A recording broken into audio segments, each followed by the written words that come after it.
और वो लोग जब भगवत कथा सुनने जाते थे तो जंगल और ऋषि मुनि आश्रम में जाते थे। तो ये आसान चीज़ नहीं है, सबको नहीं मिलता। ये हजारों लोग हैं, हजारों लोग को भक्ति बोला जाता है कि कथा हो रहा है, लेकिन नहीं आते हैं। लेकिन जिसके अंदर पुण्य इकट्ठा होता है, भक्ति होता है, वही इस कथा में आता है, क्योंकि ये दुर्लभ है। तो अभी हम गुरु महाराज का प्रणाम करेंगे, क्योंकि गुरु के बिना ज्ञान नहीं होता है। जैसे एक पिता जब माँ के गर्भ से कोई बच्चा जन्म लेता है तो पिता को पहचानने के लिए वो माँ को ही जानना पड़ता है, और माँ जब बोलती है कि ये तुम्हारा पिताजी है, तब पता चलता है कि मेरे पिताजी हैं। उसी तरह भगवान बहुत दूर है हमारे से और हमारे पास में भी हैं, लेकिन हम भगवान को नहीं समझ सकते हैं, क्योंकि हमारे अंदर न ज्ञान है न भक्ति उतना है। लेकिन गुरु महाराज भगवान के बारे में जानते हैं, हमारे बारे में जानते हैं कि कितना ये गिरा हुआ है और भगवान कितना महान है, वो जानते हैं गुरु महाराज। और गुरु महाराज की कृपा से हम समझ सकते हैं भगवान को, क्योंकि भगवान असंख्य हैं, उनको समझना आसान नहीं है। इसलिए अभी गुरु महाराज को प्रणाम करेंगे, उसके बाद कुछ भगवद गीता और श्रीमद् भागवतम से कुछ चर्चा करेंगे। ओम ज्ञानतिमिरन्धस्य ज्ञानाञ्जन शलाकया चक्षुरुन्मीलितं येन तस्मै श्री गुरुवे नमः। श्री चैतन्य मनोभीष्टं स्थापितं येन भूतले स्वयं रूप कदा मह्यं ददाति स्वपदान्तिकं। वन्देऽहं श्रीगुरो श्रीयुतपदकमलं श्रीगुरून् वैष्णवांश्च श्रीरूपं साग्रजातं सहगना रघुनाथान्वितं तं सजीवं साद्वैतं सावधूतं परिजनसहितं कृष्णचैतन्यदेवं श्रीराधा कृष्णपादान् सहगना ललिता श्रीविशाखान्वितं च। हे कृष्ण करुणा सिंधु दीनबंधु जगतपते गोपेश गोपिकाकांत राधाकांत नमस्तुते। तप्त कांचन गौरांगे श्री राधे वृंदावनेश्वरी वृषभानुसुते देवी प्रणमामि हरे प्रिये। वाञ्छा कल्पतरुभ्यश्च कृपा सिन्धुभ्येव च पतितानां पावनेभ्यो वैष्णवेभ्यो नमो नमः। श्री कृष्ण चैतन्य प्रभु नित्यानंद श्री अद्वैत गदाधर श्रीवासादि गौर भक्तवृंद। हरे कृष्णा कृष्ण कृष्ण हरे हरे, हरे राम राम राम हरे हरे, हरे कृष्णा। तो अभी हम कुछ भगवद गीता से कुछ चर्चा करेंगे। ये भगवद गीता सबको दिखाई दे रहा है।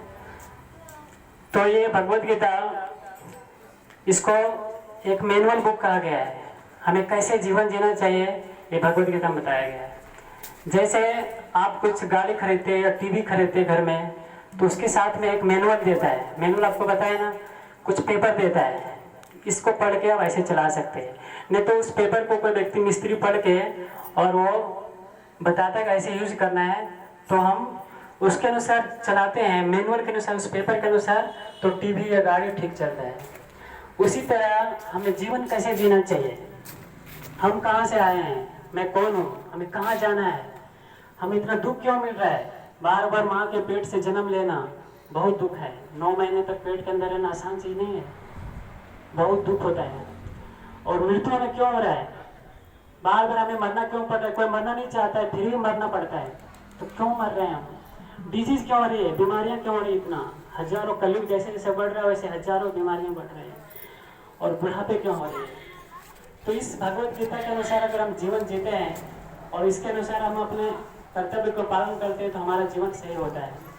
और अगर इसके अनुसार जो जीवन नहीं जीता है, उनको बहुत दुख मिलता है इस संसार में।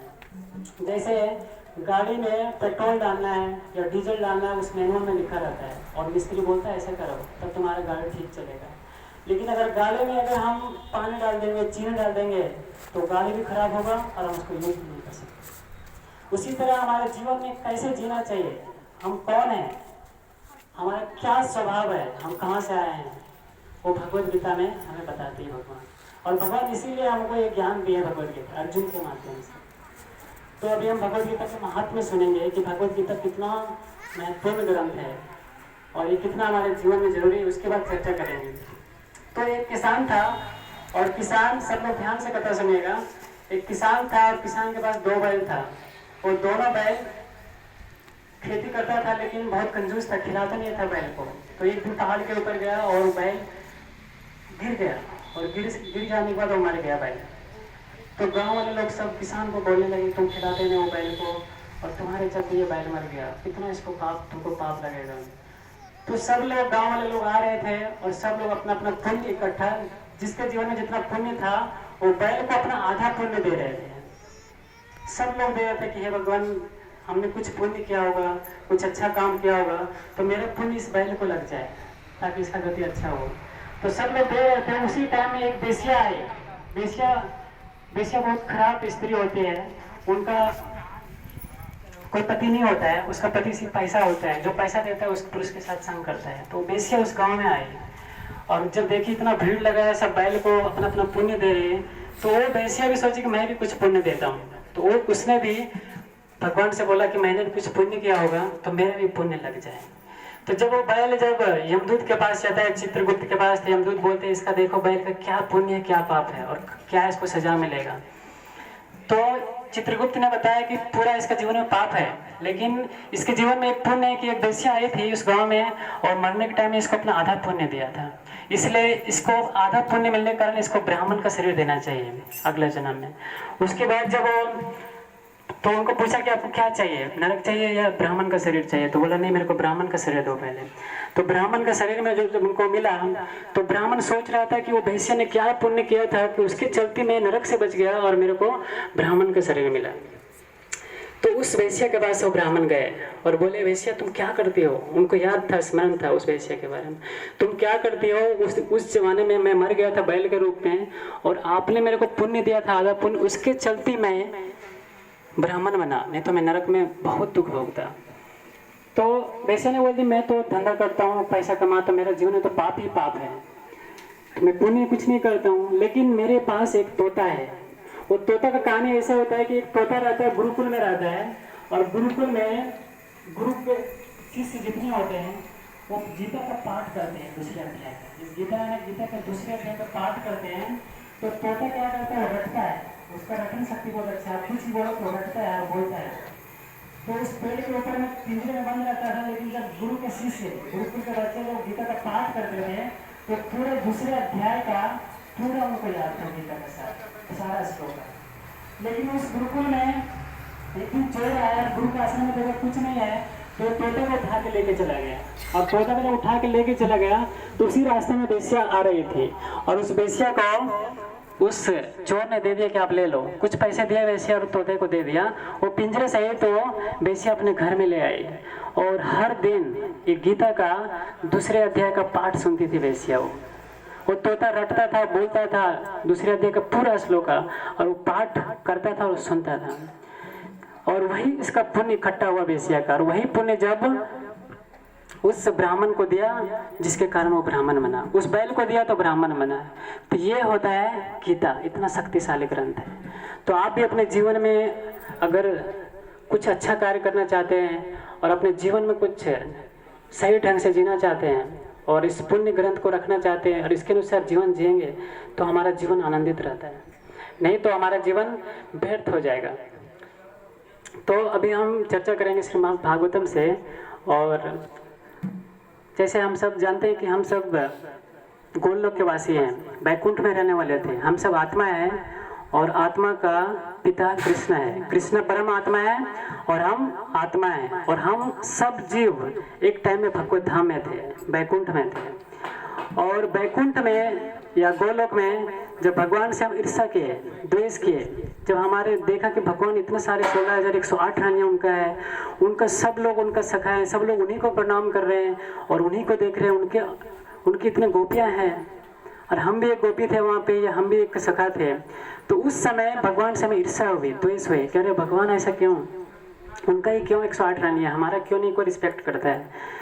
तो जब हमारे मन में ऐसी जब भावना आती है तो भगवान हमारे लिए अलग सृष्टि की रचना करते हैं, अलग सृष्टि की रचना करते हैं। इसको बोलते हैं भौतिक संसार। ये भौतिक संसार है क्योंकि भगवान के साथ हम रहना नहीं चाहते हैं।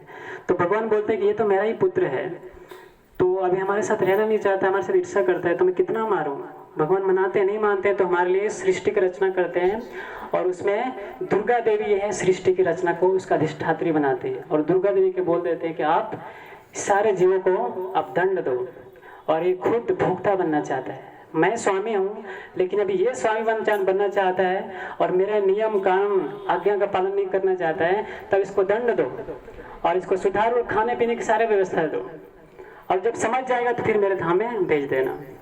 तो भगवान इस सृष्टि की रचना करते हैं और दुर्गा देवी को लगाती है।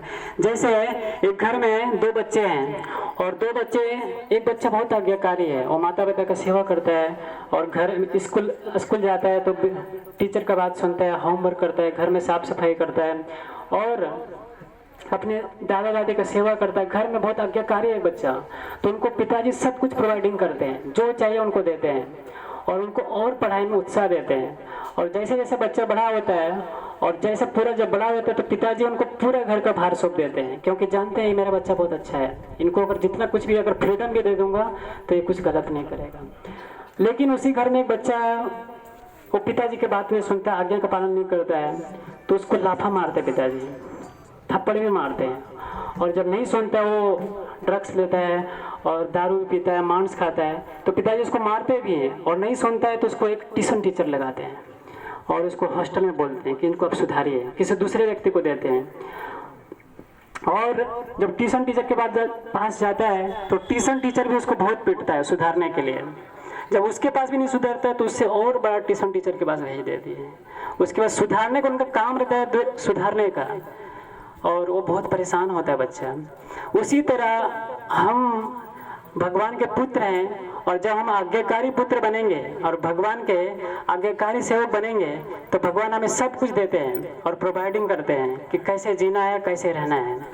लेकिन जब हम पिताजी का बात नहीं सुनते हैं, वेद का बात नहीं सुनते, शास्त्र का बात नहीं सुनते, भगवान का नाम नहीं जप करते हैं, तो वही पिताजी हमें दंड देते हैं। किसके द्वारा? दुर्गा देवी के द्वारा। दुर्गा देवी के पास एक त्रिशूल है, उसमें 3 धार है, आदि देविक, आदि भौतिक, आदि आध्यात्मिक। और दुर्गा देवी सुधारने का काम करती है।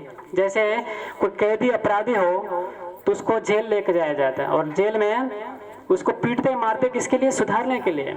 उसी तरह कोई जीव अगर गलत पाप कर्म करता है और अज्ञान में रहता है तो उसको दुर्गा देवी मारती है, सुधारती है। और यहाँ पे भी अगर इस धराधाम में नहीं सुधरा, पृथ्वी लोक नहीं सुधरता, तो उसके नीचे और भेजती है, उसे नरक लोक भेजती है और उधर और मार होता है। तो हमारा काम रहता है यहाँ पे सुधारने का।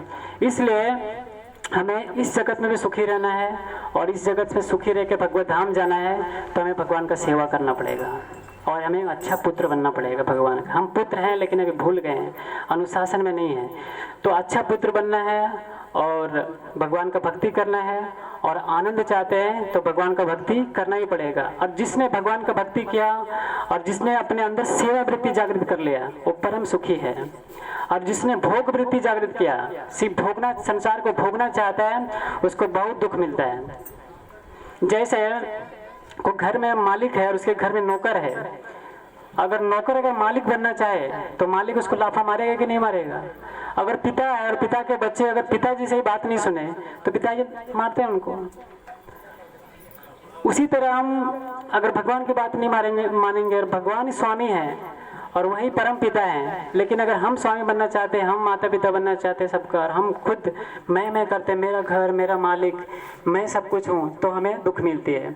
जैसे ये बाजार में आप देखते होंगे, एक बैल या सांड रहता है, बहुत सारे बाजार लगते हैं और उसमें बहुत सारे सब्जियां रहती है हरी भरी। हरे कृष्णा। तो सब्जियां देख के बैल क्या सोचता है? मेरे लिए सब्जी है, ये संसार मेरे लिए, मैं खाऊंगा सब्जी। लेकिन जैसे सब्जी खाने जाता है वैसे उसको डंडा मारता है, पीछे से डंडा मारते हैं। उसी तरह हम संसार को जब भोगना चाहते हैं तो हमें दुर्गा देवी दंड देती है, क्योंकि हम भोक्ता नहीं है, भोक्ता भगवान है। भोक्ता राम यत् तपसाम सर्वलोकम महेश्वरम अहम सर्वस्य प्रभो मत्त सर्व प्रवर्तते इति मत्वा भजन्ते माम बुधा भाव समन्विता। भगवान सारे जगत का मालिक है। सर्व योनिषु कौन्तेय मूर्तय संभवन्तेय। सारी योनियों का जन्मदाता कृष्ण है और धरती माता उनकी पत्नी है। तो हम इसी सृष्टि से जन्म लेते हैं, धरती माँ है और पिता हमारे कृष्ण है। लेकिन जब हम मालिक बनना चाहते हैं तो हमें बहुत दंड देती है दुर्गा देवी। इसलिए हमें भगवान का सेवा करना है और सेवा भावना जागृत करना है। और जब हम सेवा भावना जागृत कर लेते हैं, भगवान का भक्त बन जाते हैं और भगवान के एक शुद्ध भक्त बन जाते हैं, तो हम इस संसार में भी सुखी रहते हैं। जैसे बहुत सारे महाभारत में और भागवत में उदाहरण आया है, जैसे कुंती महारानी, 5 पांडव थे और एक तरफ कौरव थे। कौरव 100 भाई थे और 5 पांडव मात्र 5 थे। लेकिन 5 पांडव भगवान के भक्त थे और उन्होंने अपने अंदर सेवा भावना जागृत कर लिया था कि भगवान मेरे स्वामी हैं और मैं उनको दास हूँ। लेकिन दुर्योधन दुष्ट था और उनका 100 भाई था, लेकिन वो भगवान को नहीं मानता था और भक्तों को सताता था। तो उनके जीवन में सब कुछ था, 100 पांडव थे, लेकिन फिर भी हार गए वो और 5 पांडव जीत गए। क्यों? क्योंकि भगवान के समर्पित भक्त थे और भगवान की सेवा में लगे लोग। उसी तरह आप देखेंगे रावण बहुत सुंदर था और बहुत ही शक्तिशाली भी था और बहुत यशस्वी भी था। उनके सोने की लंका थी, लेकिन वो फिर भी सुखी नहीं था। कहीं भी जाता था तो किसी को उठा के ले आता था और उन्होंने भगवान की पत्नी को भी उठा के ले आया और भगवान की पत्नी के साथ में भी भोग करना चाहा। उनको क्या हुआ? अंतिम में मरना पड़ा और लंका भी छोटी, सोने की लंका भी छोटी, उनका राक्षस समाज भी नष्ट हो गया और सब कुछ खत्म हो गया उनका और अंतिम में उनको भगवान के हाथों में मरना पड़ा। हरे कृष्ण माता जी, बात मत कीजिए। तो रावण को दुख भोगना पड़ा। क्यों? क्योंकि वो संसार को भोगना चाहता था। वो बोलता था मेरा संसार, मेरे घर, मेरा, इसलिए वो दुखी हुआ। लेकिन उसी का एक भाई था विभीषण। विभीषण भगवान का भक्त था और राक्षसों के समाज में भी वो भक्ति कर रहा था। लेकिन जब भगवान का भक्ति कर रहा था तो परम आनंद में था और जब भगवान से पहली बार उनका मुलाकात हुआ तो भगवान ने उनको गले लगाया और बोला, हे लंकेश, लंका के पति। उस समय लंका का राजा रावण था, लेकिन जैसे भगवान से मिले विभीषण उसी टाइम में बोल दिया राम भगवान की आप लंकेश हो। तो कुछ बानर ने बोला कि अरे रावण तो लंका का राजा है और अगर रावण अगर समर्पित कर दिया, आपको झगड़ा नहीं किया, तो आप इनको राजा कैसे बनाएंगे? वो रावण लंका का राजा है और अगर युद्ध ना करे तो आप लंकेश तो विभीषण को बोल दिए। तो राम भगवान ने क्या बोला बताया कि अगर रावण अगर समर्पित कर दिया तो मैं विभीषण को अयोध्या का राज दे दूंगा। भगवान इतने प्रेम करते हैं। तो ये होता है भगवान अब तो विभीषण देखिए भगवान के प्रति सेवा भावना जागृत कर लिया, इसलिए पूरा भगवान को सब कुछ दे दिए। और जब रावण मरा तो क्या बोले कि आप राज्य करवाओगे। तो मेन है सेवा भावना जागृत करना। हम सब भगवान के भक्त हैं और भक्त थे, लेकिन अभी इस संसार में आके भूल गए और भूल जाने के कारण हमें अभी दुख मिल रहा है, बहुत दुख मिल रहा है। सबको पता है किसी के जीवन में सुख शांति नहीं है। अगर कोई सोच रहा है कि मैं सुखी हूँ, मैं धनी हूँ, ये कुछ टाइम के लिए क्षणिक है, थोड़े दिन के बाद नष्ट हो जाएगा। हजारों लोग आए सोना इकट्ठा करने के लिए। लंका के राजा हिरण्यकश्यप को बहुत इकट्ठा किया, लेकिन सब खत्म हो गया, कुछ नहीं मिला अंतिम में। लेकिन जो भगवान का भक्ति किया वो सुख में भी दुख में भी आनंद में रहा।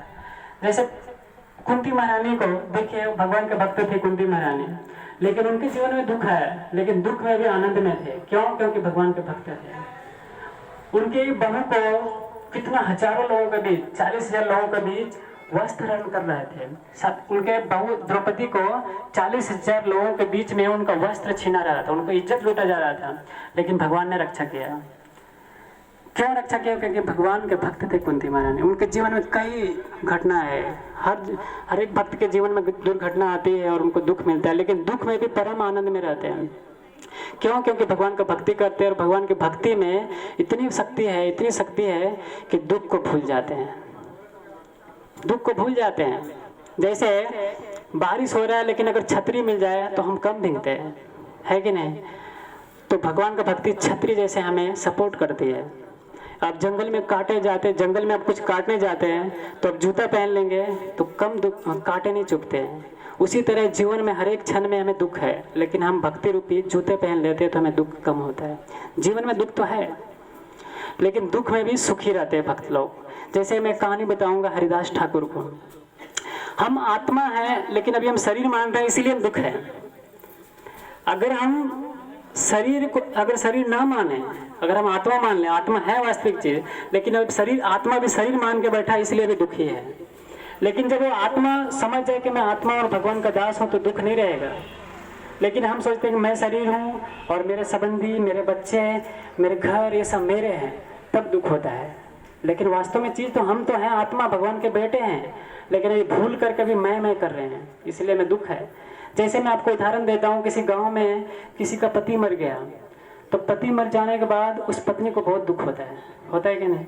उसके बच्चे को भी दुख होता है, उसके घर वाले को दुख होता है, लेकिन गांव वाले को दुख होता है, लेकिन बहुत कम दुख होता है। ज़्यादा दुख किसको होता है? उसकी पत्नी, उसके बच्चे को। मरा है एक व्यक्ति, लेकिन दुख सबको अलग अलग अनुभव हो रहा है कि नहीं? तो उसी तरह, क्योंकि उसकी पत्नी ने माना कि मेरा संसार थे मेरे पति, और इनके लिए मैं, यही मेरे सब कुछ थे, और उनको वो ज़्यादा आसक्त थे, और उनके लिए वो संसार थे, तो इसलिए उनको ज़्यादा दुख हो गया। लेकिन गांव वाले लोग एक साधारण व्यक्ति समझते थे, इसलिए उनको कम दुख होता है।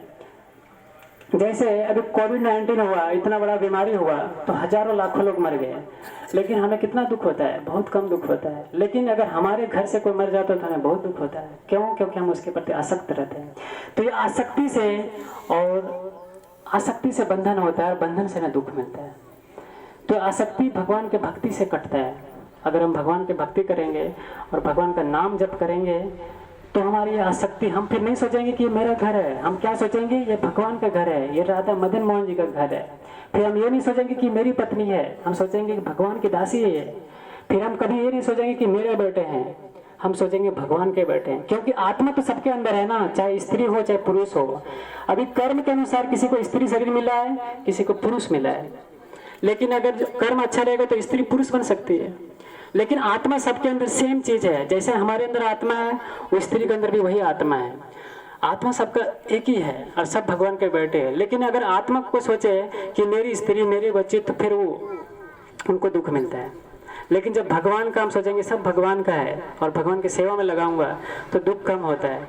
तो हमें भगवान की सेवा करना है, और जब सेवा करेंगे तो इस संसार में हम सुखी रहेंगे। और हम आत्मा है, हम शरीर से अलग हैं। ऐसा नहीं कि हम शरीर में घुस गए इसलिए हम दुखी हो गए।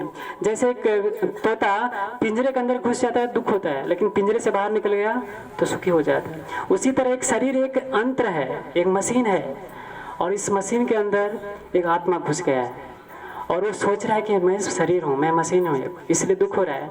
जैसे एक ड्राइवर है, और ड्राइवर और एक कार है, तो ड्राइवर अलग चीज है कार से। आप सब समझ रहे हैं कि नहीं? कार अलग चीज है, गाड़ी अलग चीज है, और एक ड्राइवर अलग चीज है। लेकिन अगर ड्राइवर सोचे कि मैं ही गाड़ी हूँ, तो फिर उनको दुख होने लगता है। फिर उसका गाड़ी में थोड़ा खरोच आ जाता है, या उसके गाड़ी का हवा पंचर हो जाता है, उसका गाड़ी पंचर हो जाता है, या उसका गाड़ी एक्सीडेंट हो जाता है, तो ड्राइवर बहुत रोने लगता है। लेकिन वो अलग चीज है। ड्राइवर को दुख नहीं हुआ है, ड्राइवर को मारपीट नहीं हुआ है, लेकिन गाड़ी को हुआ है, इसलिए वो दुखी हो रहा है। क्योंकि वो मान लिया कि मैं ड्राइवर, मैं ही गाड़ी हूँ। उसी तरह हम अभी मान लिए कि मैं शरीर हूँ। वास्तव में ये चीज है नहीं। अगर हमें शरीर होते तो हमेशा रहते, फिर हम क्यों मर रहे हैं? अभी हमारा बच्चा शरीर कुछ अलग था, लेकिन अभी जैसे जैसे बड़ा हो रहा है, हमारा बढ़ते जा रहा है, फिर एक दिन बूढ़ा होगा, मर जाएंगे। आप समझ रहे हैं कि नहीं? अगर हम शरीर रहते तो हम शाश्वत रहते, लेकिन आत्मा वही रहता है। शरीर चेंज हो रहा है। हमारा भी बच्चा था, फिर बड़े हो गए, फिर शादी हुआ, फिर बूढ़े हो जाएंगे, फिर हम मर जाएंगे। ये शारीरिक धर्म खत्म हो जाता है, लेकिन आत्मा वही रहता है। मरने के बाद भी दूसरे शरीर में जाता है, लेकिन शरीर चेंज हो जाता है। लेकिन अभी मान लें कि हम शरीर हैं, इसलिए हम दुख भोग रहे हैं। और जब मान लेंगे परम पिता के अंश है, तो इस संसार में भी सुखी रहेंगे। जैसे अभी एक कथा बताता हूँ। एक हरिदास ठाकुर करके एक बहुत बड़े संत थे। वो मुस्लिम परिवार में जन्म लिए थे। हालांकि वो पिछले जन्म में ब्रह्मा थे, लेकिन कृष्ण लीला में कुछ अपराध किया था भगवान के प्रति। तो वो प्रायश्चित करना चाहते थे कि मैं अगले जब भगवान का अवतार होगा तो मैं भगवान का भक्ति करूंगा। तो वो ब्रह्मा थे, लेकिन पश्चाताप करने के लिए एक मुस्लिम परिवार में जन्म लिए। और जब मुस्लिम परिवार में जन्म लिए तो वो भगवान का नाम जप करने लगे। और जब भगवान का नाम जप करने लगे तो सब मुस्लिम बोलने लगा, अरे ये हरिदास भगवान का नाम ले रहा है। और चूंकि इतना शुद्ध थे, वो 3 लाख नाम जप करते थे हर दिन। 24 घंटा में 22 घंटा भगवान का नाम लेते थे, और 2 घंटा में सोना खाना उतना 2 ही घंटा करते थे, बाकी 22 घंटा भगवान का नाम लेते थे। तो इतना भक्ति बढ़ते गया कि उनको लोग देख देख के भक्त बनने लगे। सब लोग देखते थे और भक्त बन जाते थे, और सारा मुस्लिम समाज भक्त बनने लगा। कोई मस्जिद नहीं जाने लगा। तो राजा को पता चला, मुस्लिम राजा को, कि अरे सब मुस्लिम लोग हिंदू बन रहे हैं। तो उनको हरिदास को बुलाया कि हरिदास, तुम्हारे अल्लाह में क्या प्रॉब्लम है, तुम्हारे कुरान में क्या प्रॉब्लम है, तुम कुरान क्यों नहीं पढ़ते हो, अल्लाह का नाम क्यों नहीं ले रहे हो, हिंदुओं का नाम क्यों ले रहे हो, हिंदू के भगवान का। तो बोले कुछ प्रॉब्लम नहीं है, वो अल्लाह भी भगवान है और कुरान भी, मैं आदर देता हूँ, लेकिन मुझे कृष्ण के नाम से प्रेम हो गया तो मैं क्या करूँ, मैं उनके बिना जी नहीं सकता हूँ, भगवान के नाम के बिना जी नहीं सकता हूँ, और भगवान मुझे प्रेम हो गया तो मैं क्या करूँ। बोले नहीं तुमको छोड़ना पड़ेगा। बोला नहीं छोड़ूंगा। तो राजा बोला मैं तुम्हें दंड दूंगा, और तो बोले स्वीकार है मुझे दंड, मैं स्वीकार कर लूंगा दंड को। तो राजा ने बोला कि 22 बाजार में इसको पीटो, इतना पीटो कि इसको मार के पूरा नष्ट कर दो इसका शरीर को। तो हरिदास ठाकुर को एक एक बाजार में जल्लाद लोग आए और चाबुक से उनको पीटने लगे। इतना पीटा, पहले एक बाजार में पीटा, फिर 2 बाजार में, ऐसे करके 22 बाजार में उनको पीटा और उनका शरीर का लहू लुहान कर दिया। लेकिन हरिदास ठाकुर को कुछ नहीं हुआ। शरीर में खून थी, दर्द थी, लेकिन भगवान में इतना शक्ति थी, इतना भक्ति थी कि वो दर्द को सहन कर लिया। और इतना दुख होने के बाद भी वो भगवान से प्रार्थना करते थे कि हे भगवान इन जल्लादों को छोड़ दो, ये हमें इतना कष्ट दे रहा है। तो इतना उनके अंदर सहन शक्ति कहाँ से आई, आप सोच सकते हैं। इतना सहन शक्ति कहाँ से आती है, आत्मा से आती है। और भगवान का जब भक्ति करते हैं तो भगवान उनको शक्ति देते हैं सहन करने की। लेकिन जब हम खुद मालिक बनना चाहते हैं, भोग करना चाहते हैं, तो भगवान हमें शक्ति नहीं देते, फिर हमको बहुत दुख होता है। भगवान की भक्ति में इतना शक्ति है कि सारे दुखों को हम सहन कर सकते हैं। सिर्फ हमके प्रेम जगाना है उनके प्रति।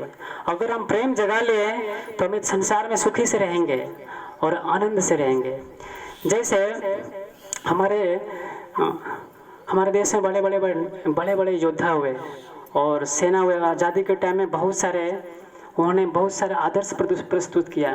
जैसे मैं उदाहरण देता हूँ आपको, भगत सिंह के बारे में सब लोग जानते होंगे। राजगुरु, सुखदेव, चंद्रशेखर आजाद, महात्मा गांधी, ये लोग देश के प्रति प्रेम जागृत कर लिया था। और इतना प्रेम जागृत कर लिया कि उनको फांसी का फंदा में चढ़ना पड़ा। ब्रिटिशों ने, अंग्रेजों ने उनको फांसी पर चढ़ाना पड़ा और उनको बोला कि तुमको कल फांसी होगा। तो भगत सिंह और जितने भी बड़े उनके सखा थे, 3 सखा थे, राजगुरु, सुखदेव, वो लोग प्रेम से फांसी के फंदे को चूम रहे थे और हंसते हंसते फांसी के फंदे में चढ़ के और अपना देह को त्याग दिया। उनको दुख नहीं हुआ। क्यों नहीं दुख हुआ? क्योंकि उन्होंने देश के प्रति प्रेम जागृत कर लिया था। अगर हम प्रेम जागृत करते हैं तो हमें दुख नहीं होता है।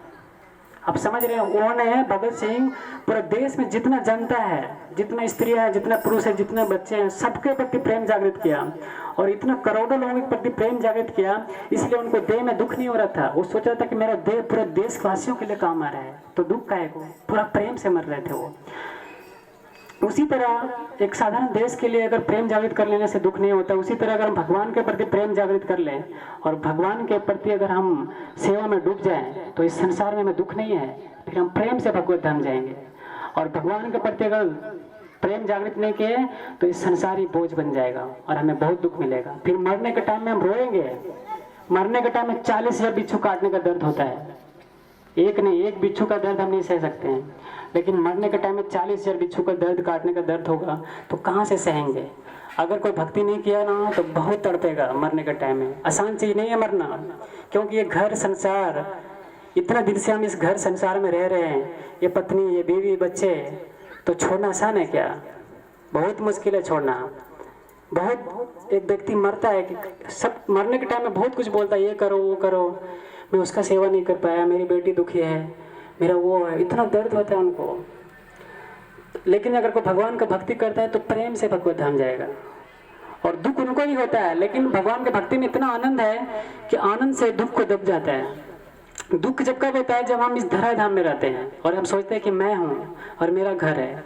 लेकिन एक भक्त भक्ति करके आत्मा ज्ञान प्राप्त कर लेता है, अपने आप को समझता है मैं आत्मा, तो दुख नहीं होता है। इस धरा धाम से ऊपर हो जाता है और ऊपर उठ जाने के बाद दुख नहीं होता। जैसे एरोप्लेन जब नीचे चलती है तो घर बहुत बड़े बड़े दिखते हैं, लेकिन जैसे जब एरोप्लेन ऊपर उठ जाता है तो यही घर छोटा हो जाता है, पूरा माचिस की डिब्बी जैसे दिखती है। उसी तरह हम भक्ति करके हम बहुत ऊपर उठ जाते हैं, देहात्मा बुद्धि से हम ऊपर उठ जाते हैं, हम भगवान का दास समझने लगते हैं और हम सोचते हैं हम वैकुंठवासी हैं, हमको एक जाना है, और मरने के टाइम में प्रेम से जाते हैं। लेकिन अगर अपराधी हैं तो हमें बहुत दुख मिलता है।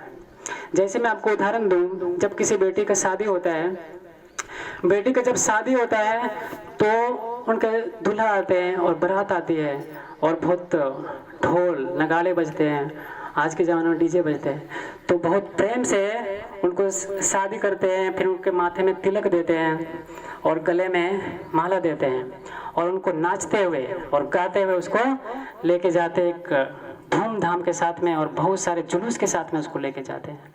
और वो स्त्री प्रेम से जाती है कि नहीं। लेकिन उसी घर में कोई अपराधी है, बहुत पाप आत्मा है, बहुत चोरी किया, डकैती किया है, तो उसके घर में एक पुलिस आता है, एक पुलिस नहीं, एक गाड़ी में पुलिस भर के आते हैं और उसको हथकड़ी लगाते हैं और हथकड़ी लगा के उसको डंडा मार के लेके जाते हैं कि नहीं। तो उसी तरह भगवान के भक्त हैं, जो भगवान का भक्ति करता है वो मरने के टाइम में भगवान आएंगे उसको लेने के लिए और उसको एक माला पहनाएंगे, उनको एक शरीर देंगे जो सच्चिदानंद शरीर होता है, वो सच्चित आनंद से बना रहता है, और उसको माला पहनाते हैं और उनको तिलक लगाते हैं और उसको ढोल ढाल बजा के और बैकुंठ विमान में बैठाते हैं और उसे गोलोक वृंदावन लेके जाते हैं। हरि बोल। तो भक्ति करने का ये है। और हम जीवन भर इसमें धन इकट्ठा करते रहें और पाप वृत्ति करते रहें तो यमदूत आएंगे और यमदूत 3 आते हैं और रस्सी लेके आते हैं और उस आत्मा को खींचते हैं और खींच करके उसको बांधते हैं और उसको एक यातना शरीर देते हैं। यातना शरीर बहुत भयानक होता है, उस शरीर में बहुत दुख होता है, बहुत दर्द होता है, लेकिन मरता नहीं है। और यमराज लेके जाते हैं, यमदूत लेके जाते हैं और उसको बहुत पिटाई करते हैं वहाँ पे और बहुत दुख होता है। इसलिए देखना, कोई व्यक्ति पाप आत्मा रहता है, उसका मरने के टाइम में उसको टॉयलेट हो जाता है, किसी को बाथरूम हो जाता है, क्योंकि उन्होंने देख लिया है यमदूत को। और जो भगवत भक्त रहता है, भगवान की भक्ति करता है, उनके आंखों से, उनका मुंह से प्राण जाता है, उनका माथे से प्राण जाता है। तो इस संसार में हम भक्ति करेंगे तभी हम सुखी रहेंगे, और नहीं करेंगे तो हम बहुत दुखी रहेंगे और मरने के टाइम में बहुत दुखी होगा। तो भगवान गीता में बहुत अच्छे श्लोक बताए हैं। भगवान किसी से भी प्रसन्न हो जाते हैं सिर्फ सेवा करने से। जैसे पत्रम पुष्पम फलम तोयम यो में भक्ति अपेक्षति तदहम भक्ति परितम स्नामी प्रियतात्मना। भगवान बोलते हैं कि आप मुझे एक पत्ता दो, एक फूल दो और एक पानी दो, इतने से मैं प्रसन्न होता हूँ। भगवान को बड़ी चीज़ नहीं मांगते हैं। और किसी के पास है बड़ी चीज़ तो लगा सकता है सेवा में, और जब किसी के पास कुछ नहीं है तो कोई बात नहीं, अब भगवान को एक पानी तो दे सकते हैं। पानी तो कुआं में मिल जाता है आसानी से, उसमें एक तुलसी का पत्ता दे सकते हैं, और अगर आपके पास कुछ योग्यता है तो आप धान भी दे सकते हैं, चावल भी भोग लगा के खिला सकते हैं। बस इतने मांगते भगवान, और इतना करने से हम भगवान की भक्ति करेंगे और हम पाप से मुक्ति रहेंगे और प्रेम से भगवान हमें पुकारेंगे। और भगवान की भक्ति आसान है, लेकिन थोड़ा तपस्या करना पड़ता है और हम परम सुखी रहेंगे। जैसे रामायण में कथा आती है गुहा का। गुहा एक आदिवासी परिवार के थे और बहुत नीच जाति के थे। उनका खाने का था, मांस खाते थे और मछली खाते थे। तो जब भगवान उनके पास गए तो भगवान को देख के बहुत प्रेम हुआ उनको, और भगवान ने बोला, गुहा ने बोला कि भगवान आपके लिए मैं कुछ खाने लाया हूँ। तो उन्होंने मछली दिया और मछली के साथ में हनी दिया।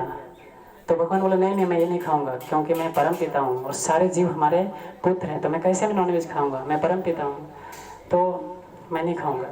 लेकिन गुहा, आपने मेरे को प्रेम से दिया है, तो आपका प्रेम मुझे स्वीकार है, your devotional divine love I accept you, मैं आपका प्रेम को स्वीकार करता हूँ। तो भगवान उस गुहा को भी स्वीकार किया।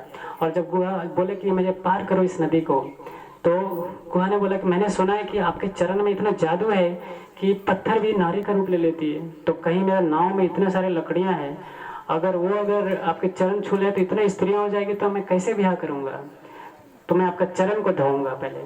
तो उन्होंने चरण को धोया और सब पत्नी को बुलाया, अपने बच्चे को बुलाया और उनका चरण धोने के लिए बोला, और चरण धो के उसके बाद सबको चरणामृत दिया। उसके बाद गुहा ने उसको बैठा के नदी में उस पार करवाया। तो भगवान नीच जाति या ब्राह्मण ऐसा नहीं देखते हैं, भगवान उसका भक्ति देखते हैं। तो कोई भी व्यक्ति कहीं भी कर सकता है भक्ति। एक साउथ इंडिया में एक ब्राह्मण था, वो ब्राह्मण को गीता पाठ करने नहीं आता था और नहीं पढ़ने आता था कुछ, लेकिन वो प्रतिदिन गीता को लेके बैठता था और उनके सामने रोता था, बहुत रोता था। तो सब लोग, ब्राह्मण लोग हंसी मजाक उड़ाते थे, तो अरे ये इसको कुछ पढ़ना नहीं आता है और ये रोता है, ये ड्रामा करता है। सब लोग हंसी मजाक उड़ा रहे थे। तो जब भगवान उधर चैतन्य महाप्रभु उधर गए तो देखे अरे ये रो रहा है गीता पढ़ के। तो उनको पूछा कि आप इतना रोते क्यों हो? तो उन्होंने बताया कि भगवान मेरे को कुछ पढ़ना नहीं आता है, मैं अज्ञानी हूँ, मैं कुछ नहीं जानता हूँ, लेकिन जब मैं गीता को देखता हूँ तो सोचता हूँ कि भगवान कितने दयालु हैं, भगवान परम पिता हैं, लेकिन एक सारथी, एक अर्जुन का एक सारथी बने हुए हैं, एक ड्राइवर बने हैं। इस चीज़ को जब मैं सोचता हूँ तो मेरे को बहुत आनंद आता है कि भगवान इतने मालिक हैं लेकिन एक ड्राइवर का काम कर रहे हैं। और ये चीज़ को जब मैं सोचता हूँ तो मैं रोता हूँ। तो भगवान ने उसको, चैतन्य महाप्रभु को आलिंगन किया और बोला तुम गीता के मर्म को जान गए हो। लेकिन ये ब्राह्मण लोग इतना जानते, पाठ करते, लेकिन ये लोग समझ में नहीं आ रहे। इनको भगवान गीता का मर्म क्या है? सर्वधर्मान परित्यज्य मामेकं शरणं व्रज अहम त्वं सर्वपापेभ्यो मोक्षयिष्यामि मा शुचा मन मनाम भव मत भक्तो मत्याजि माम नमस्कुरु। मुझे प्रणाम करो, सारे धर्म को छोड़ो, मेरी शरण में आओ, मैं सारे पाप को नष्ट कर दूंगा। मेरी पूजा करो, मेरे मन से मुझे चिंतन करो। तो भक्ति ये है। ऐसा नहीं कि कोई करोड़पति भक्ति कर सकता है और कोई भिखारी नहीं कर सकता है। बड़े बड़े लोग भी भक्ति किए हैं और छोटे छोटे लोग भी भक्ति किए हैं। जैसे भरत महाराज, पंचम स्कंद में इसकी कथा आती है। भरत महाराज पूरे दुनिया के मालिक थे, ये एक घर के नहीं, पूरा दुनिया, उसमें भारत पूरा दुनिया में था। और उस भरत महाराज पूरे दुनिया के मालिक थे और पूरे संसार को चला रहे थे और सही ढंग से चला रहे थे, क्योंकि भगवान के भक्त थे और भगवान के यज्ञ करते थे, पूजा करते थे, कीर्तन करते थे और परम आनंद में रहते थे। और अपने अनुसार वो पूजा करते थे, क्योंकि बड़े आदमी थे और राजा थे, तो अपने अनुसार बड़े बड़े यज्ञ करते थे और यज्ञ का फल सब भगवान को अर्पण कर देते थे। तो परम आनंद में थे वो। उसके बाद उसके अंदर इतना भक्ति आया, इतना वैराग्य आया कि घर को छोड़ के चले गए। कम उम्र में घर को छोड़ के चले गए और जंगल में भक्ति करने लगे। तो बड़े बड़े लोग भी भक्ति हैं। अम्बरीश महाराज, वो भी पूरा संसार के मालिक थे, लेकिन इतने बड़े राजा थे अम्बरीश महाराज, लेकिन राजकाज उनके मंत्री देखते थे और वो अपना मंदिर को साफ करते थे, घर का मंदिर को साफ करते थे। वो खुद पानी लाते थे गंगा जल से और भगवान के मंदिर धोते थे, पूजा करते थे। सौतेली माँ ने उनको डांटा कि तुम पिता के गोद में नहीं चढ़ सकते हो। तो बोले क्यों नहीं चढ़ सकता हूँ? तो बोले तुम क्योंकि मेरे गर्भ से नहीं जन्म लिए हो, जब मेरे गर्भ से जन्म लोगे तब तुम चढ़ोगे। तो बोले आपके गर्भ से जन्म लेके मुझे पुत्र बनोगे तब अपने पिताजी के गोद में चढ़ोगे। तो बहुत उनको क्रोध आया, क्योंकि क्षत्रिय था वो। तो अपनी माँ के पास रोते रोते गया और अपनी माँ को सुनाया कि माँ ऐसे ऐसे बोली, मेरे को पिताजी के गोद में चढ़ने नहीं दिया, तो मेरे को बहुत क्रोध है, मैं क्या करूं? तो बोले जाओ बेटा जंगल, परम पिता आपको ये शक्ति देंगे। और जब जंगल गए तो 6 महीना में नारद मुनि मिले और नारद मुनि ने बताया कि बेटा तुम भगवान का भक्ति करना चाहते हो तो ये मंत्र लो, ओम नमो भगवते वासुदेवाय। इस मंत्र का जप करो और पहले फल फूल कुछ एक मूर्ति बना लो और मूर्ति से आप पूजा करो। तो ध्रुव महाराज पहले फल फूल को लगाते थे, उसके बाद फिर दूसरे तीसरे महीने में पत्ते को लगाते थे और पत्ता ही खाते थे। फिर चौथे पांचवें महीने में पत्ता को भी छोड़ दिया, सिर्फ पानी पीते थे। और छठे महीने में सब कुछ छोड़ दिया, हवा भी लेना बंद कर दिया। और जब हवा भी रोक दिया और भगवान की भक्ति में इतना डूब गए कि उनको भगवान ही दिख रहे थे हृदय में और बाहर कुछ नहीं दिख रहा था। तो जब इतना श्वास को भी रोक दिया तो पूरा ब्रह्मांड का श्वास रुक गया, क्योंकि ब्रह्मांड के स्वामी विष्णु को अपने हृदय में धारण कर लिया। तो श्वास को रोक दिया तो सारे देवता हड़बड़ाने लगे श्वास के बिना, और तुरंत भगवान विष्णु के पास गए कि आपका कोई भक्त है वो पुकार रहा है, सबका श्वास रोक लिया। तो भगवान विष्णु आए और उनके माथे में एक शंख सटाया, उसका जो ध्यान कर रहे थे अंदर भगवान का रूप को, वो तुरंत बाहर देखा। और जब बाहर देखा तो फिर भगवान का स्तुति करने लगे और भगवान को प्रेम में सेवा करने लगे।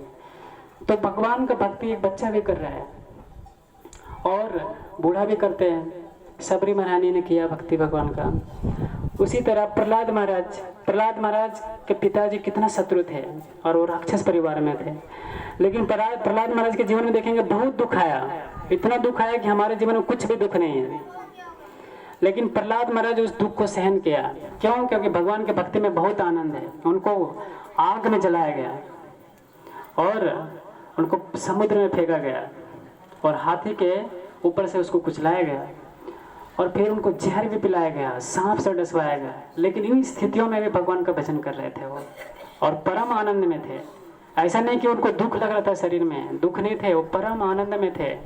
और इस सब कठिनाइयों को सहन कर रहे थे, क्योंकि भगवान का भक्ति कर रहे थे वो।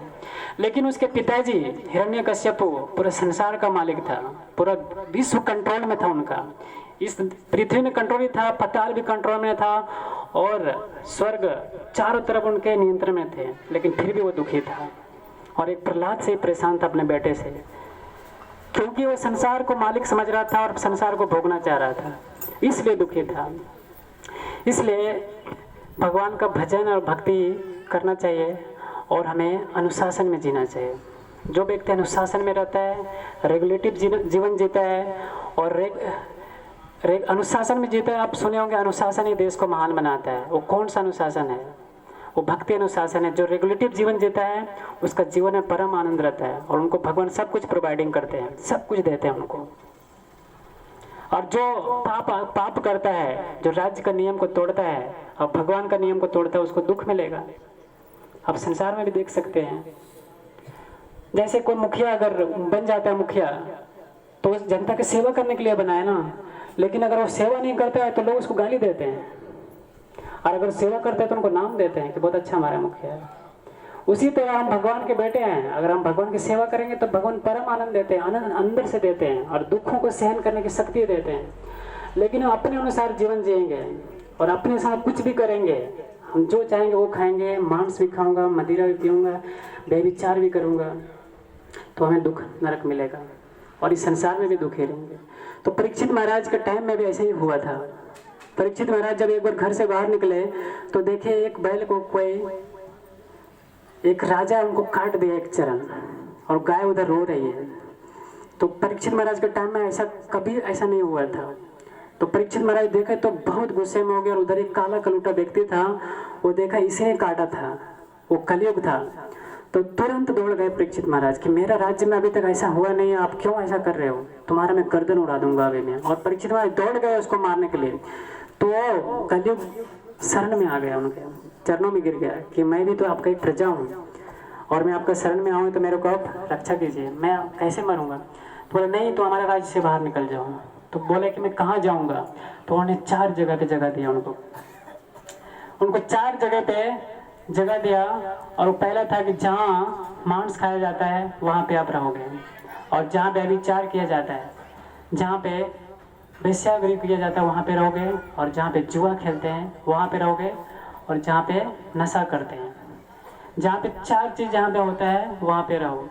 और उन्होंने बोला कि ये तो आपके राज्य में कहीं भी नहीं है, क्योंकि परीक्षित महाराज के टाइम में कोई पाप करते ही नहीं था उस समय, क्योंकि राजा इतना कड़क थे वो। तो कुछ अच्छे जगह में दीजिए, तो कुछ अच्छे जगह मांगा तो उनको सोना में दे दिया कि आप ठीक है सोने में वास करो। तो ये 4 जगह पे पाप होता है, और कोई व्यक्ति अगर धर्म का पालन करना चाहता है तो ये 4 काम को छोड़ना पड़ेगा। अगर कोई अपने आप को ब्राह्मण समझता है या कोई भक्त समझता है या धार्मिक समझता है, तो धर्म का ये 4 स्तंभ है। धर्म 4 पिलर पे खड़ा है, वो है दान, दया, तपस्या और स्वच्छता, शुद्धता।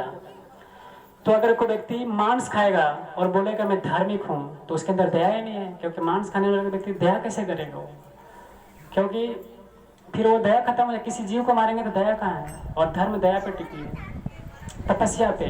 कोई व्यक्ति नशा करता है वो तपस्या कर नहीं सकता है। बहुत दारू पी रहा, उनको बोलिए फास्टिंग सहन करने के लिए कुछ एक दिन निर्जला एकादशी, वो नहीं कर पाएगा। और दान, तपस्या, स्वच्छता। कोई व्यक्ति पराय स्त्री के साथ संग करता है, अपनी पत्नी के साथ में रहना वो धर्म है, लेकिन अपनी पत्नी को छोड़ के दूसरे पत्नी के साथ में रहना ये बहुत बड़ा पाप है, अधर्म है। अगर कोई व्यक्ति करता है, कोई स्त्री या पुरुष, और वो बोले कि मैं धार्मिक हूँ, ऐसा हो नहीं सकता है।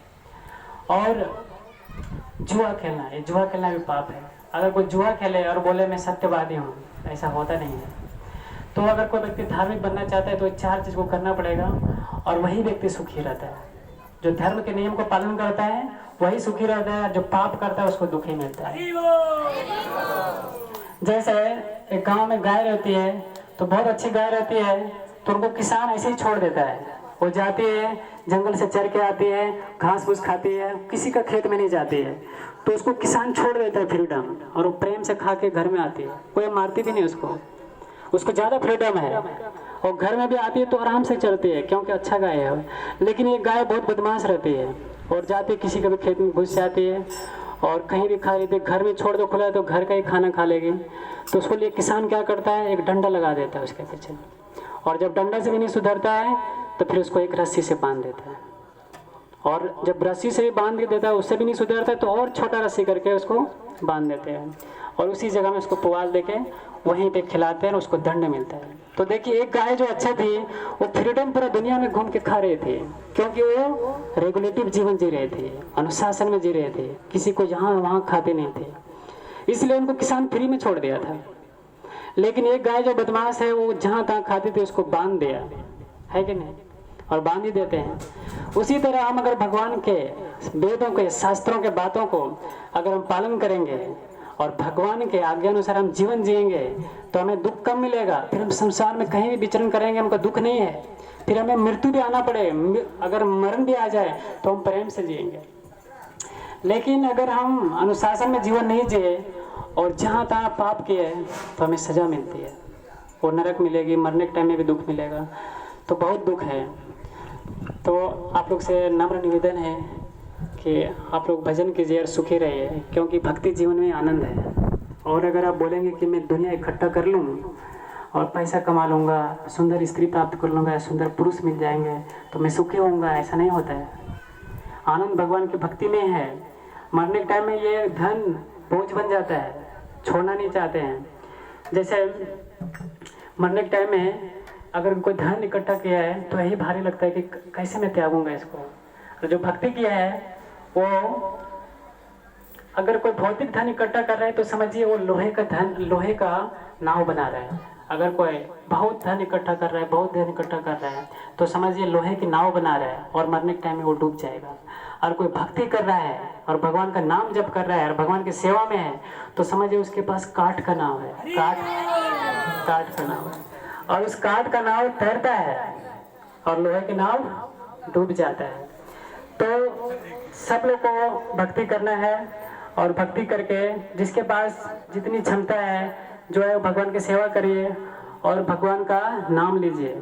भगवान का नाम है हरे कृष्णा कृष्णा कृष्णा हरे हरे, हरे राम राम राम हरे हरे। ये युग धर्म है। हर धर्म में अलग अलग रास्ते से भगवान के धाम जाते थे, लेकिन इस युग में भगवान का नाम लेना है कहीं भी, क्योंकि भगवान जानते हैं कि कलयुग में यज्ञ नहीं कर सकते हैं, ध्यान भी नहीं कर सकते हैं, क्योंकि ध्यान कहाँ करेंगे, जंगल ही नहीं बचे, हर जगह पे गाड़ी मोटर है, ध्यान भी नहीं होगा। और यज्ञ करने के लिए शुद्ध चाहिए सब कुछ, ब्राह्मण भी शुद्ध होना चाहिए, घी भी शुद्ध होना चाहिए, मंत्र भी शुद्ध होना चाहिए। वो कलयुग में कुछ भी नहीं है, न ब्राह्मण शुद्ध मिलेंगे, न ही घी शुद्ध मिलेगा और न ही मंत्र शुद्ध मिलेंगे, क्योंकि हर जगह में पाखंड है। ब्राह्मण मतलब उस ब्राह्मण की बात नहीं कर रहा हूँ, बहुत सारे ब्राह्मण हैं, मैं उस ब्राह्मण की बात नहीं कर रहा हूँ, बहुत सारे शुद्ध ब्राह्मण हैं और बहुत सारे शुद्ध भक्त भी हैं, लेकिन प्राय में कलयुग की बात कर रहा हूँ, प्राय में बहुत कम मिलते हैं। जैसे सतयुग में सब लोग ब्राह्मणत्व थे और सब लोग शुद्ध सत्य में थे और उस समय सबका आचरण ब्राह्मण जैसा था, लेकिन कलयुग में बहुत कम है ब्राह्मण है अभी भी इस पृथ्वी में, इसीलिए तो चल रहा है।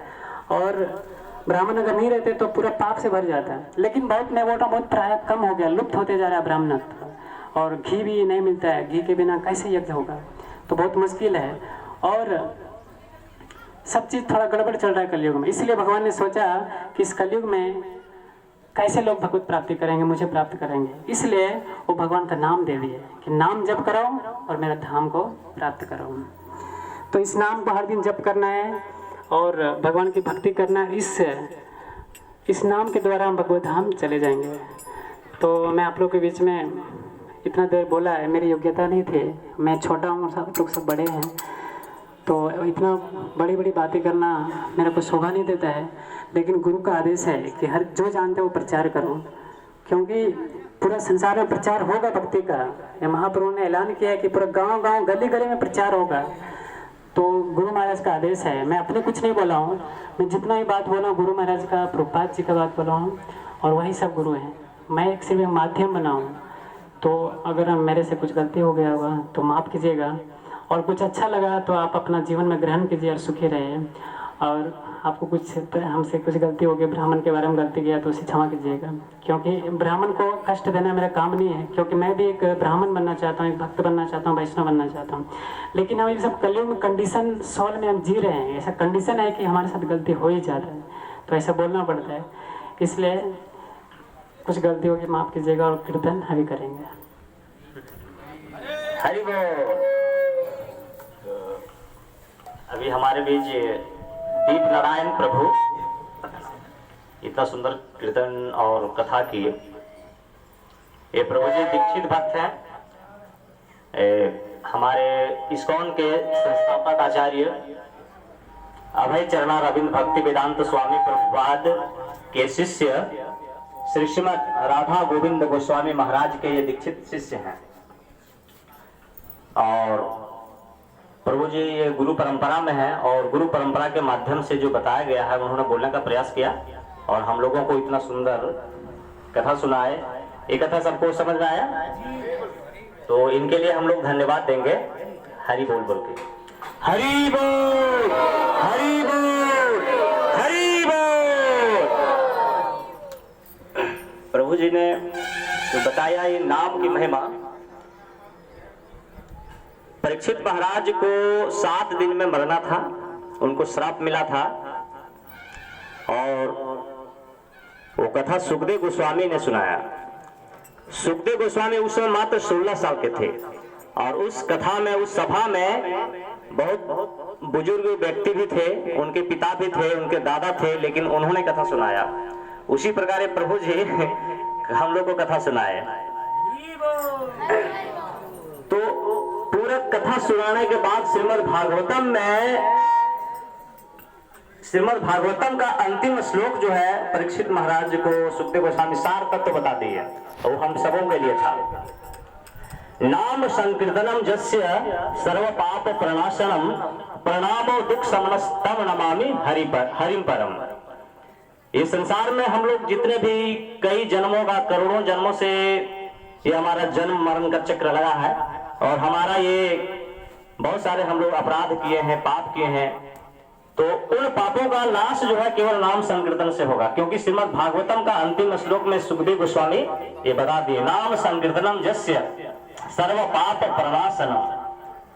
तो उनका नाम संकीर्तन करने से, भगवान का नाम संकीर्तन करने से हमारे सारे पापों का नाश हो जाता है और हम शुद्ध होते हैं। और गीता में 8वें अध्याय में भगवान भी बता रहे हैं कि हम लोग जो अभी कर रहे हैं इसका परीक्षा मृत्यु के समय होगा।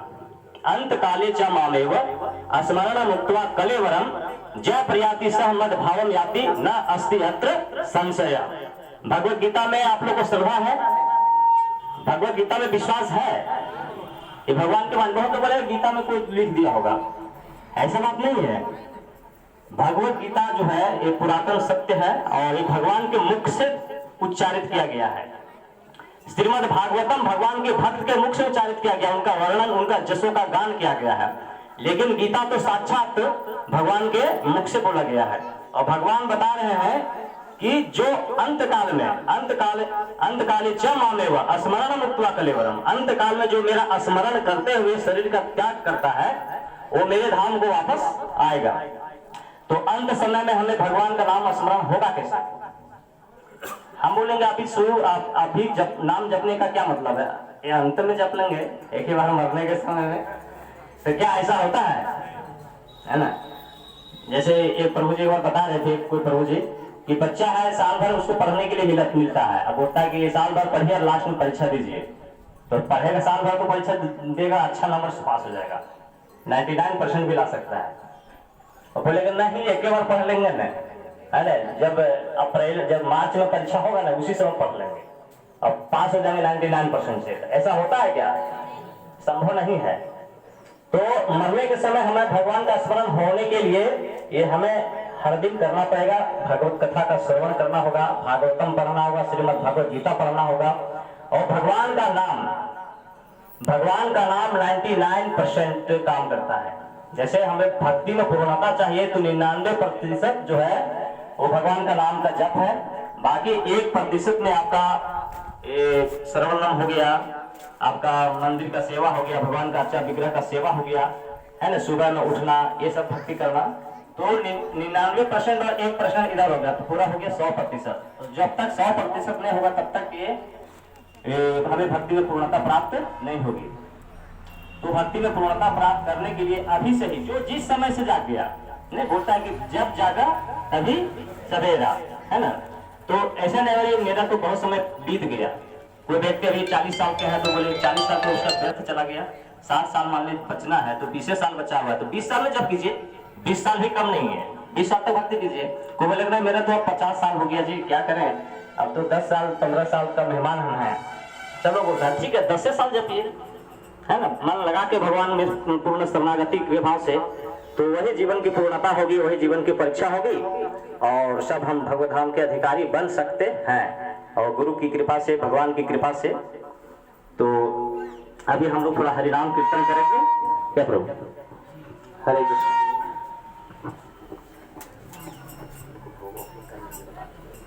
हरि बोल। आइए प्रभु आप कि शायद हम लोग का कर्म इतना अच्छा है कि हम लोगों को यहाँ पर भक्तों का संग करने का मौका मिल रहा है, और साथ ही साथ इस कठिन से कठिन संसार में हम लोग कैसे पार करना है, ये सब जानने का हम लोग को मौका मिल रहा है। तो हम लोग बहुत प्रेम से हरि नाम का गुणगान करें, सभी गाएंगे। हरे कृष्णा कृष्णा कृष्णा हरे हरे, हरे राम राम राम हरे हरे, कृष्णा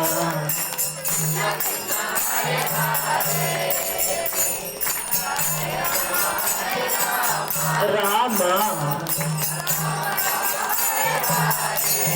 हरे कृष्णा कृष्णा कृष्णा हरे हरे, हरे राम राम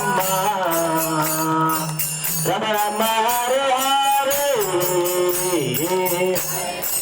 बोलो बोलो चलाएगा वहां से निकाल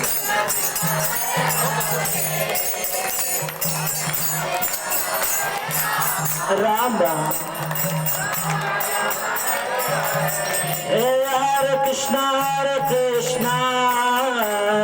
कृष्णा कृष्णा हरे हरे, हरे राम राम राम हरे हरे।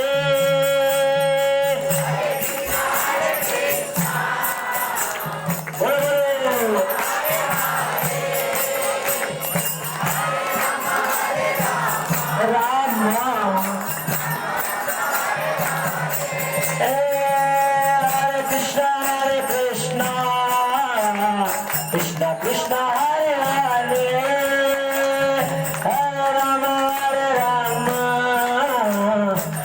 राम हरे हरे।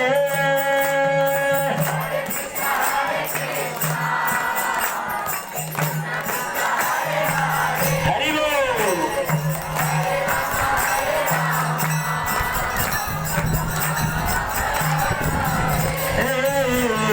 हरे कृष्णा कृष्णा कृष्णा हरे हरे, हरे Ram Ram Ram Hare Hare. Krishna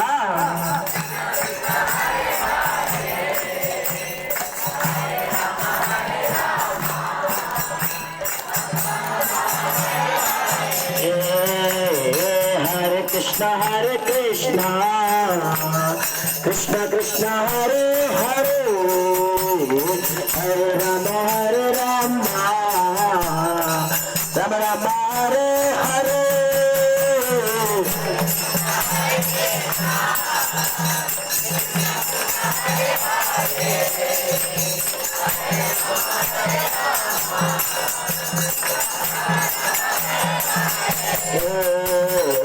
Hare Krishna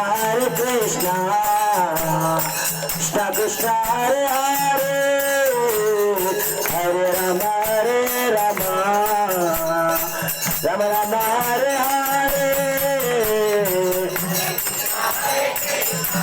Krishna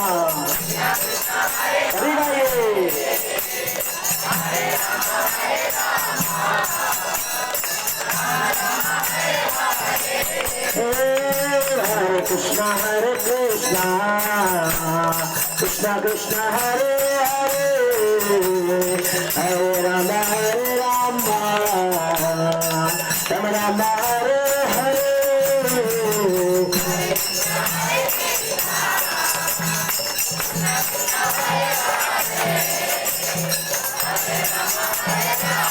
Rama Hare Krishna Krishna Krishna Hare Hare Hare Ram Ram Ram Hare Hare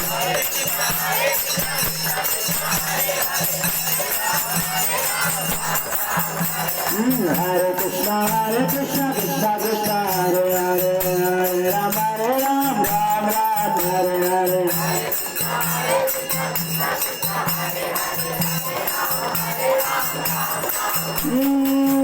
Krishna Krishna Krishna Hare Hare Ram Ram Hare Hare Hare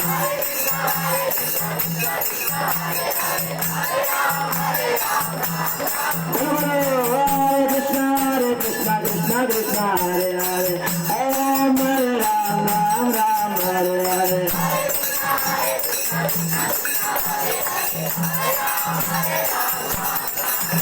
Govinda Hare Hari Gopala Bolo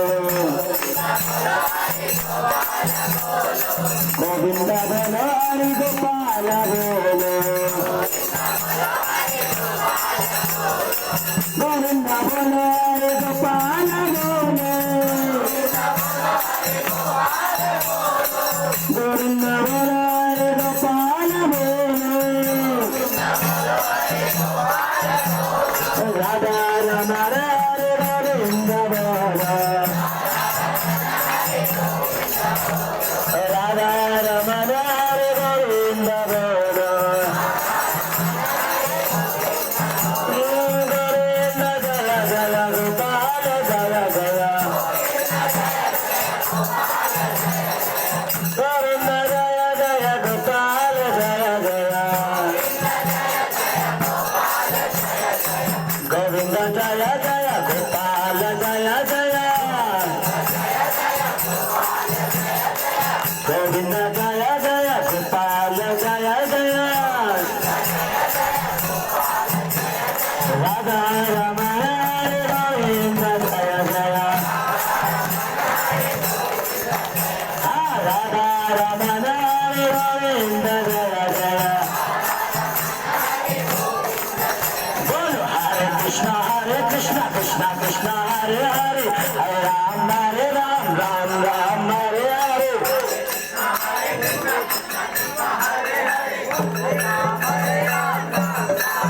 Bolo Hare Krishna Krishna Hare Hare Hare Ram Ram Hare Hare Hare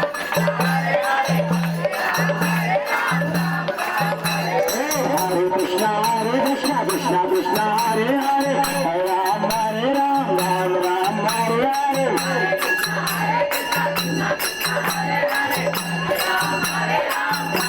Hare Ram Hare Hare Hare Krishna Krishna Hare Hare Hare Rama Rama Hare Hare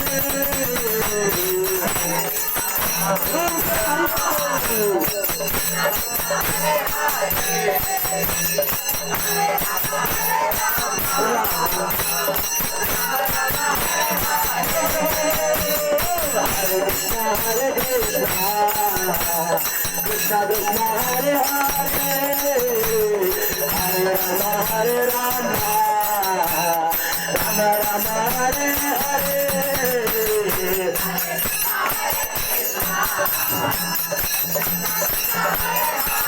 Hari Ram हरे कृष्णा। सब लोग हाथ खड़ा करके बोलिएगा जोर से, हरे कृष्णा हरे कृष्णा कृष्णा कृष्णा हरे हरे हरे राम राम राम हरे हरे। जब भरी सभा में पांडवों की पत्नी द्रौपदी मैया जब साड़ी खींच रहा था दुशासन, तो द्रौपदी मैया भी ऐसे ही हाथ खड़ा करके बोल रहे थे सब लोग। तो जब ऐसा जब बोले तो भगवान दौड़े आ गए और उनको वस्त्र दिया। तो हम सब भी जोर से भी हाथ खड़ा करके और कीर्तन करेंगे और नाचेंगे। तो हरे कृष्णा कृष्णा कृष्णा हरे हरे हरे राम राम हरे हरे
कृष्णा कृष्णा हरे हरे हरे राम राम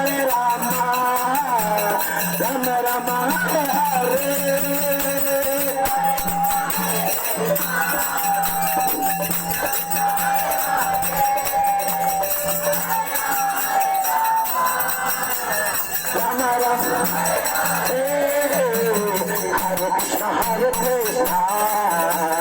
कृष्णा कृष्णा हरे हरे हरे राम राम राम हरे हरे कृष्णा हरि बोल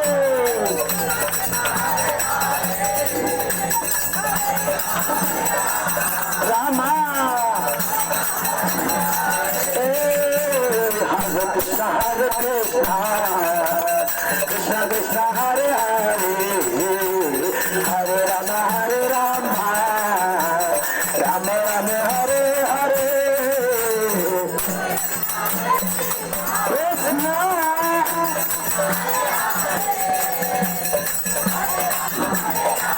राम हरे कृष्णा कृष्णा कृष्णा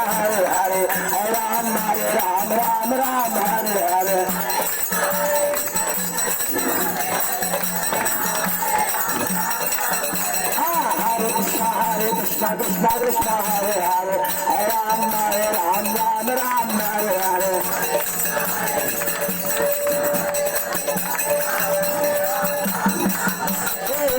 कृष्णा कृष्णा हरे हरे हरे राम हरे हरे हरे कृष्णा कृष्णा हरे हरे हरे राम हरे हरे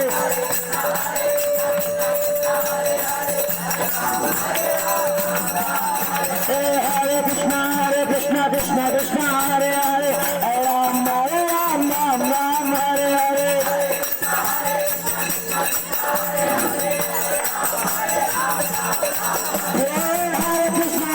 कृष्णा कृष्णा हरे हरे हरे राम राम हरे हरे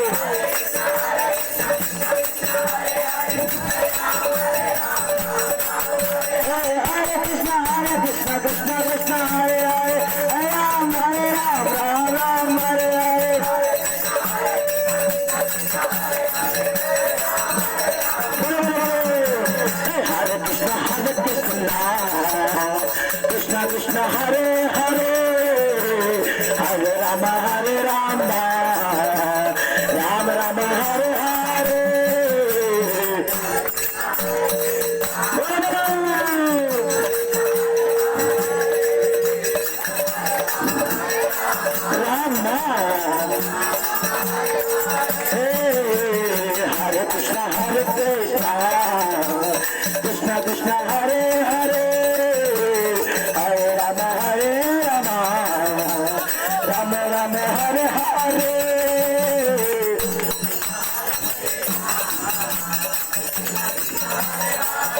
हरि बोल राम हरे कृष्णा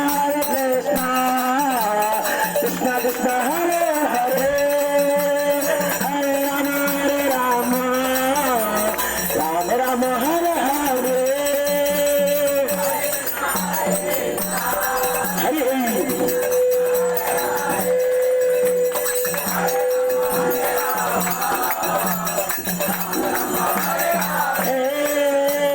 हरे कृष्णा कृष्णा कृष्णा हरे हरे राम राम राम हरे हरे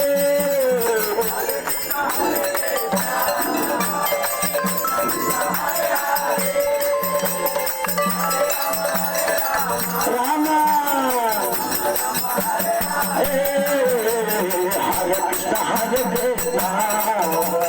कृष्णा कृष्णा हरे हरे हरे राम राम राम हरे हरे हरि बोल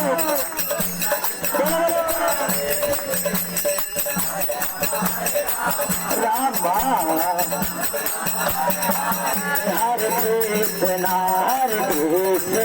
कृष्णा कृष्णा हरे हरे राम राम राम हरे हरे हरे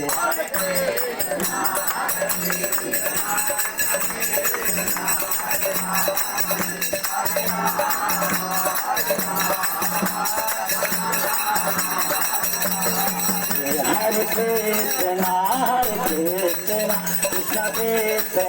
हरे हरे हरे राम राम राम हरे हरे हरे कृष्णा कृष्णा कृष्णा हरे हरे हरे राम राम हरे हरे हरे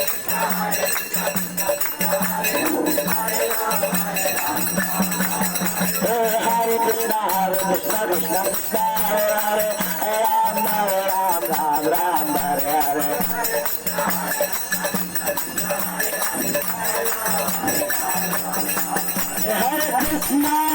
हरे कृष्णा कृष्णा कृष्णा हरे हरे हरे राम राम हरे हरे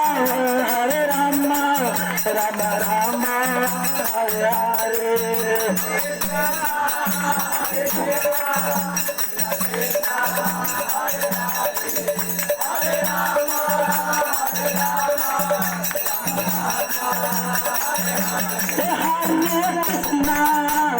कृष्णा कृष्णा कृष्णा हरे हरे हरे राम राम राम हरे हरे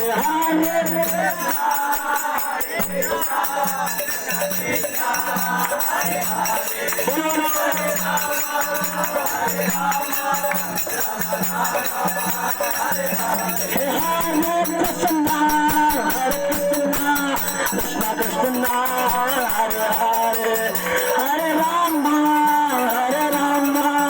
राम राम हरे हरे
जय गौरनिताय जय गौरनिताय गौरनिताय जय गौरनिताय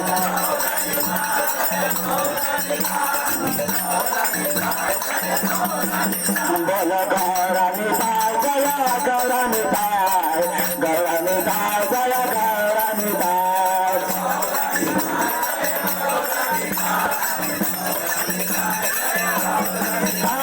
प्रभु पदा प्रभु पदा प्रभु पदा शिव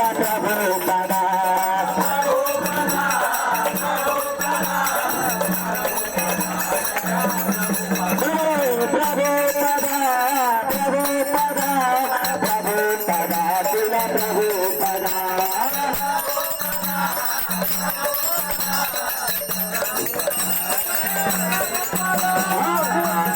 श्याम सुंदर राधा श्याम सुंदर राधा श्याम सुंदर राधे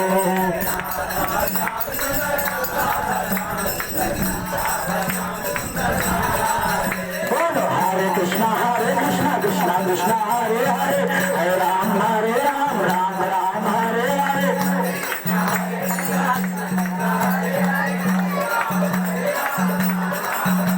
हरे कृष्णा कृष्णा कृष्णा हरे हरे हरे राम राम हरे हरे हरे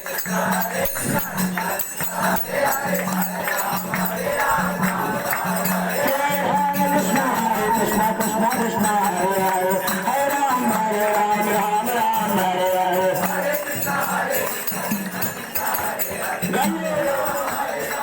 हरे हरे हरे कृष्णा कृष्णा कृष्णा हरे हरे हरे राम राम हरे हरे हरे कृष्णा कृष्णा कृष्णा हरे हरे हरे राम राम राम हरे हरे हरे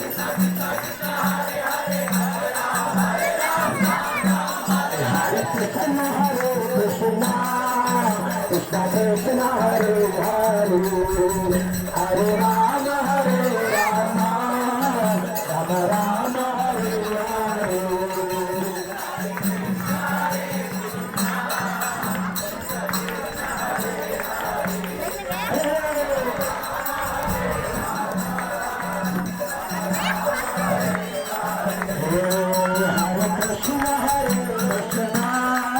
कृष्णा कृष्णा हरे हरे हरे राम राम राम हरे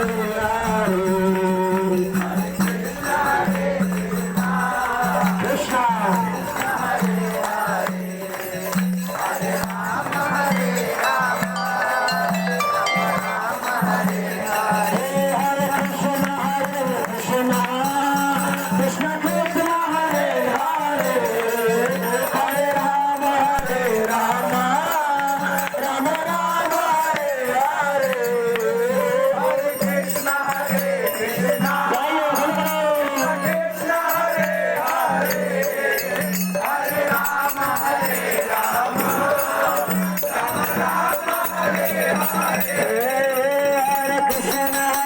कृष्णा कृष्णा कृष्णा हरे हरे हरे राम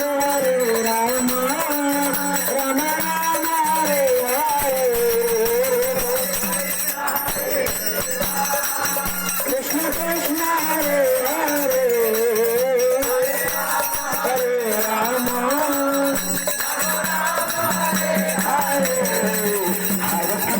हरे कृष्णा कृष्णा कृष्णा हरे हरे हरे राम राम हरे हरे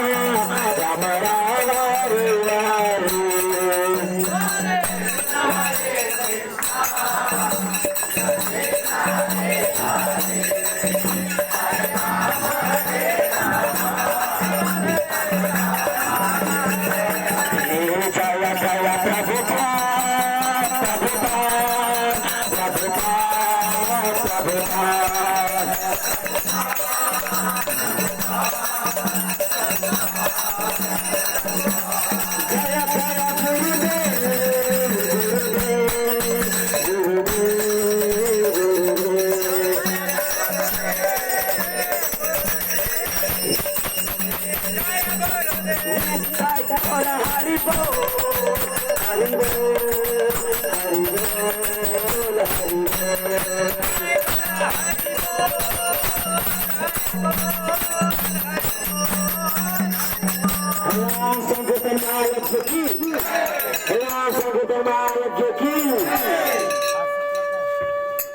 लोग भगवान को प्रणाम करेंगे। जय ओम विष्णुपाद परमहंस प्रयोजिकाचार्य स्तोत्र सत्संग भाई चरणारविंद भक्ति वेदांत स्वामी प्रभुपाद की, इस्कॉन फाउंडराचार्य विभिन्न फाउंडराचार्य जगत गुरु श्री प्रभुपाद की, अनंत कोटि वैष्णव वृंद की, नामाचार्य श्री हरिदास ठाकुर की, प्रेम से कहो श्री कृष्ण चैतन्य प्रभु नित्यानंद श्री अद्वैत गदाधर श्रीवासदि गौर भक्त वृंद की, श्री श्री राधा कृष्ण गोप गोपीनाथ श्याम कुंड राधा कुंड गिरिराज गोवर्धन की, ब्रज भूमि वृंदावन धाम की, पुरुषोत्तम कृष्ण जगन्नाथ पुरी धाम की, नवदीप मायापुर धाम की, गंगा माई यमुना माई की, भक्ति देवी तुलसी महारानी की, हरे कृष्ण महामंत्र की, निताय गौर प्रेमानंदे। सभी भक्तों का जय जयकार हो, सभी भक्तों का जय जयकार हो, सभी भक्तों का जय जयकार हो। हरे कृष्ण।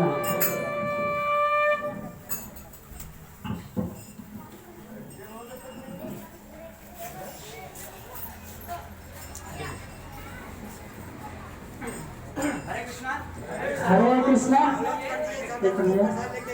हरे कृष्णा। अभी हम जिस घर में कीर्तन और कथा कर रहे हैं वो प्रभु जी के दादाजी का घर है और इनके घर में राधा मदन मोहन जी है। तो बहुत सारे लोग धनी लोग हैं, बहुत सारे गरीब लोग हैं, लेकिन कौन ऐसे कथा का अरेंज करता है। लेकिन ये भक्त है और इनके घर में राधा मदन मोहन जी का विग्रह है और डेली भगवान का पूजा होता है और दादी माँ डेली पूजा करती है और अर्चना करती है, भगवान का भोग लगाती है। और इनके चलते हम इसके घर में कीर्तन कर रहे हैं और कथा कर रहे हैं और आज हमें आनंद इतना मिल रहा है। तो हम इनके लिए एक बार हरे कृष्ण महामंत्र से इनका स्वागत करेंगे। हरे कृष्ण हरे कृष्ण कृष्ण कृष्ण हरे हरे हरे राम राम राम हरे हरे। और हम आशा करेंगे कि बार बार ऐसे प्रोग्राम होते रहेगा उनके घर में और ये भी हमें आनंद देते रहेंगे और खुद आनंद में रहेंगे। हरे कृष्णा। जगह पर बैठ जाइए और